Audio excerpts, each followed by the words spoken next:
Semper Reformanda. This is MultimediaJay Radio Style 2017.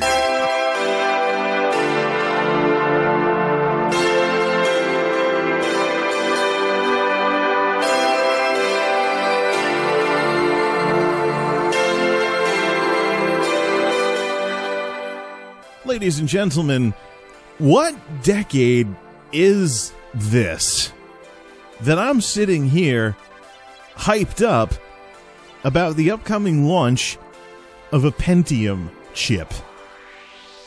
What decade is this that I'm sitting here about as enthused for the launch of a Pentium processor as I was when the Pentium 4 came of age with the Northwood in the early 2000s? After the Willamette series was a bit of a disappointment. I think I has me some splaining to do. What is up, everybody? This is MultimediaJay Radio Style for Saturday, January 14th, 2017, and I'm still recovering from that little Crystal Pepsi experiment, so I got the sand and throat going full bore here, but heck with it. We gotta talk about this processor. Because I was about to, do some stuff here, and then I see this.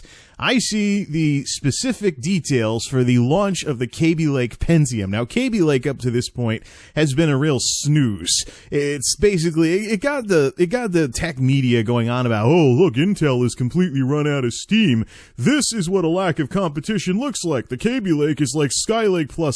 And I even chimed in and I opined that perhaps the launch of the Kaby Lake is being used as an excuse to jack up the prices for existing Skylake hardware, but that's another discussion entirely. We got to talk about this Pentium here because this Pentium has broken the mold.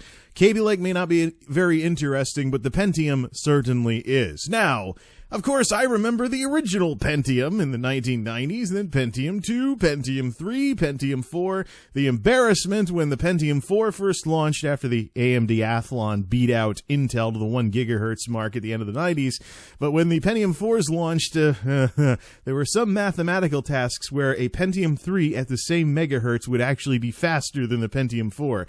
That's probably one of the more notable computer embarrassments that I remember reading about when I was in college. Oh, look, Pentium 3 is faster than Pentium 4 sometimes. It was only very specific mathematical tasks. It's not like my college wasted all that money on those gateways running Willamettes. Yeah. And this, folks, is why if you want to do broadcasty type, podcasty type stuff like this, you should not ingest a lot of sugar. There might be some more of that, but maybe I should drink some stuff that doesn't have sugar in it. Anyways, get some water or something. Anyways. So, yeah, we had Pentium 1, 2, 3, 4, and then the last Pentium 4s were basically easy bake oven chips that necessitated a change to the ATX standard for computer towers. Oh, look, we need a side fan now because these chips are too darn hot. And then, of course, everything went completely the other way with the Core 2 Duo and stuff like that. Nowadays, computers can be outrageously efficient machines thanks to the advances of the last several years, which may not be something that's pushed the envelope in terms of performance, but definitely in terms of efficiency. I happen to like this sugar, man. I happen to like a desktop that pretends it's a laptop when nothing fancy is going on in terms of power draw, something that I didn't even have 5 years ago. So anyways, after all this time with Core 2, Core I, Core this, Core that, oh, poor AMD, stuck selling cheap chips in order to sell anything. Now I start hearing about Pentiums again. I was like, what? No, it's a bargain brand. And AMD did the exact same thing with bringing back the Athlon name on their lower-end chips as well. But I've heard about this near cult of Pentium gamers who will buy a Pentium, even though it's dual-core in this quad-core minimum age, and even if they have games that might need to be patched in order to launch with a dual-core processor, they will overclock the living crap out of that dual-core chip and actually manage to squeeze out decent gaming performance from the bottom of the barrel, bottom of the line Intel chips these days. There's just one problem. Those chips were still dual-core, while the Core i3 would hyperthread and at least pretend to be a quad-core. And my dad actually has a Haswell i3 nowadays, so I was so tempted when I had put that Lenovo setup together for him last year to put some kind of like a GTX 750 or something. Hey, look, Dad, you don't have to buy another console. He doesn't play any games anymore anyways, except maybe he used to play pinball on Windows 2000, but that's another discussion entirely. But yeah, so there was actually a time when the so-called budget chip, the i3, actually looked appealing as a gaming platform because at least you'd get a processor that pretends to be a quad core, but you'd have to go to i5 in order to get a real quad core and things like that. But now that day and age is over.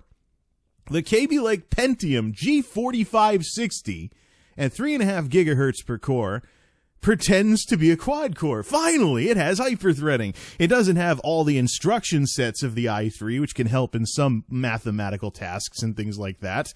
But in terms of the people getting the cheapest silicon they can grab, tossing it in a case and trying to play video games on it, I think this changes a lot. The first and most obvious thing that has changed here is that Intel has caved.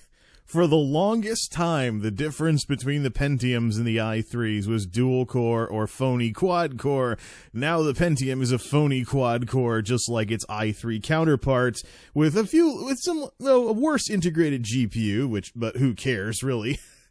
And also with just maybe an instruction set or so less. It might help with certain CPU-intensive tasks. But it has a TDP of only 54 watts, so it's definitely not an i3. But I definitely would say that Intel probably has cannibalized the i3 by doing this. But I don't think that Intel has much to worry about, even if sales of the i3 drop through the basement, because not only has Intel caved here, but Intel has won. They've found one of the rare ways to win by caving.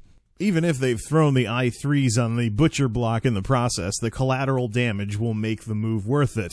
I think we all know at this point that the Ryzen is going to put a shot across Intel's bow at the high end. This is a preemptive strike, putting a shot across the bow of AMD at the low end. Ladies and gentlemen, this deprecates just about all of AMD's current cheap chip catalog. What's the point of getting any AMD chips until Ryzen comes out now? I mean, power, efficiency, price, forget it. The Pentium sweeps the floor. It's, are you going to get an FX chip knowing that Ryzen's on the horizon? No. You're going to get an APU unless you absolutely want to squeeze gaming performance out of a system without a graphics processor or a dedicated graphics card. Are you going to get one of those Athlons that came out and whatnot?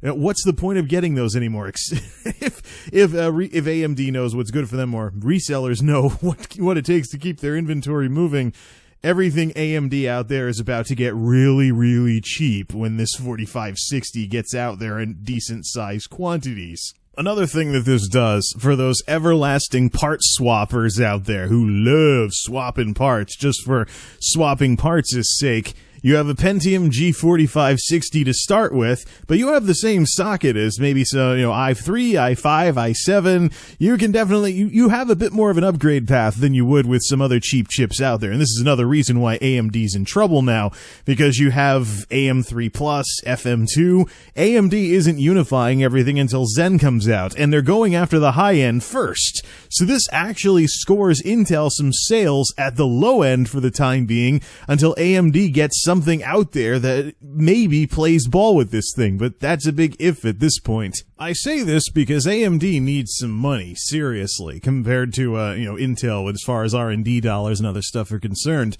They're starting at the high end. I don't think they'll be in too much of a rush to make Ryzen super cheap at this point, because they need that high-end presence first, because that's traditionally what their catalog has lacked. And even if they're flipping catalogs right now to go from cheap chip to high-end, I'm sure there will be competition at some point later on, but I don't expect it to be the number one priority on their list. Speaking of high-end, low-end, and things like that, another thing that this probably does is it cements quad-core as the standard, even though chips with substantially more cores are probably about to become the standard. Over on the Steam hardware survey, quad-core has finally, after all this time, edged out dual-core as the most popular configuration out there, but just barely, and it's been a slow bleed up to this point. I imagine some of that slow bleed probably has something to do with the Pentiums injecting one last infusion of life into the dual-core processor world out there, and quite frankly, I wasn't really a big fan of that. I mean, come on.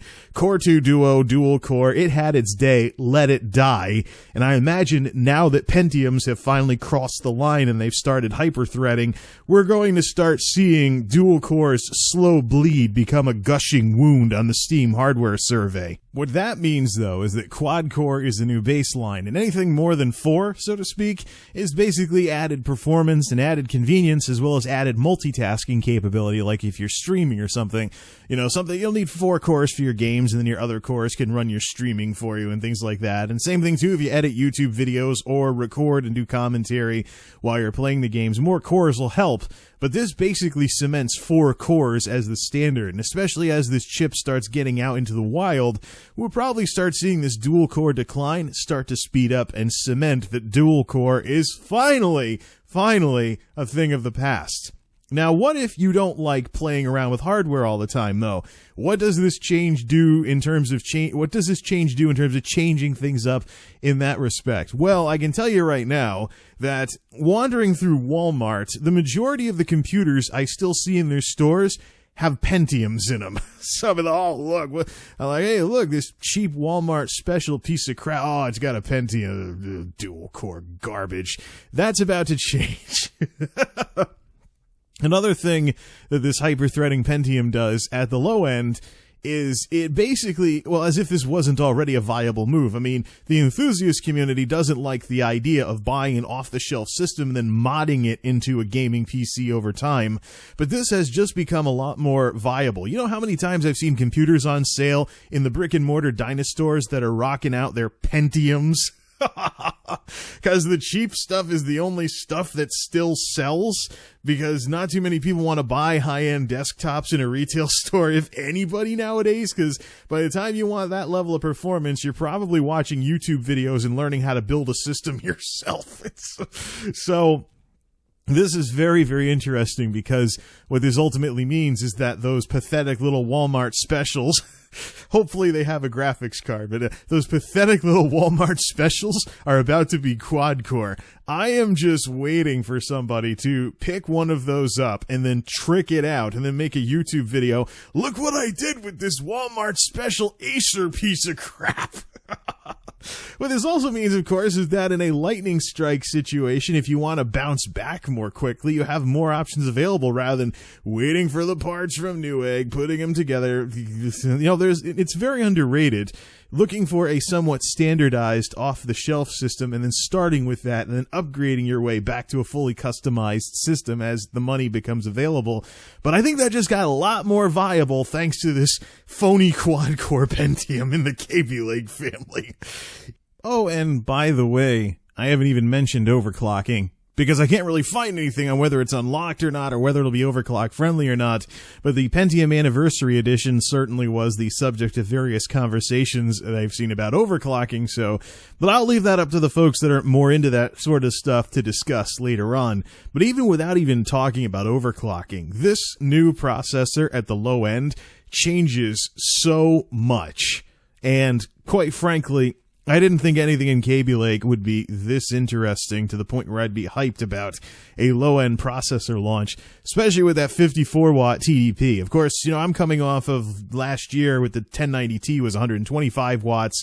The i7 I have right now, which ramps way the heck down, thank goodness, is at a 95-watt TDP. So I'm just curious, what kind of kilowatt numbers would a 54-watt processor have if you weren't overclocking it in terms of ramp up, ramp down? If you can get the frame rates you need in the games, what does it drop down to when you're just poking around on the web or something along those lines? Regardless, though, we need to let this chip actually get out and about and folks to get their hands on it before we really start talking about any more details than this. So I think I will do just that. I can definitely say, though, just from what I'm seeing already, the Pentium G4560 is probably the biggest mover and shaker of 2017 so far, prior to the release of the Ryzen. If the Ryzen lives up to its potential, then it'll get a silver medal, so to speak, but I had no idea that I would ever be this enthused about a Pentium launch ever again, quite frankly, especially since Pentium became the label of choice for Intel's cheap chips. But it looks like that even Intel's cheap chips can be interesting to take a look at least these days. This is MultimediaJay, signing off. Thanks for stopping by.